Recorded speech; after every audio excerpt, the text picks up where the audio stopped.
میرے معزز سامعین السلام علیکم۔ میرا نام ہدایت اللہ ہے۔ میرا آج کا موضوع ہے ان کو خبر نہیں کہ لہو بولتا بھی ہے۔ تیرے خیال کو دل میں بسا کے لایا ہوں، میں ایک ذرے میں صحرا کو چھپا کے لایا ہوں۔ جگر کا سوز تمنا کی آنچ غم کی جلن، جگر کا سوز تمنا کی آنچ غم کی جلن، میں خود کو سرائے چراغاں بنا کے لایا ہوں۔ جناب صدر علی وقار، اب کے برس بہار میں کلیوں کی سندر لالی سے سانہ پشاور کے معصوموں کے لہو کی مہک آ رہی ہے۔ باد نشی پھول کی اننی کلیوں کی آہو پکار اور بارود کی خوشبو لے کر ٹہل رہی ہے۔ گویا میرے دل کے باغیچے میں سالوں پرانے زخم پھر سے ہرے ہو گئے۔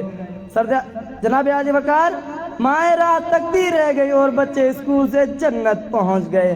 ظالموں، یہ تو جنت کے پھول تھے، تم نے کیسے سارا باغ جلا ڈالا۔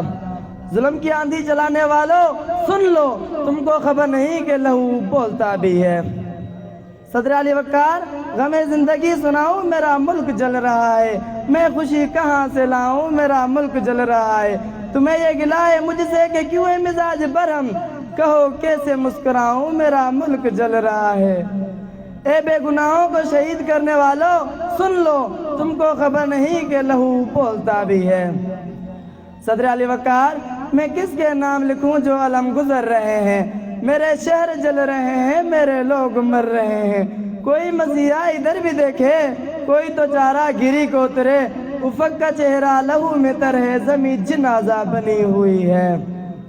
صدر علی وقار، میں سے وقت کی ستم ظریفی نہ کہوں تو کیا کہوں۔ صدر علی وقار، آئیے آج ہم سب مل کر اس جمود کو توڑ ڈالیں اور ایک عزم کے ساتھ نئے سفر کا آغاز کریں۔ پاکستان آرمی زندہ باد، پاکستان زندہ باد۔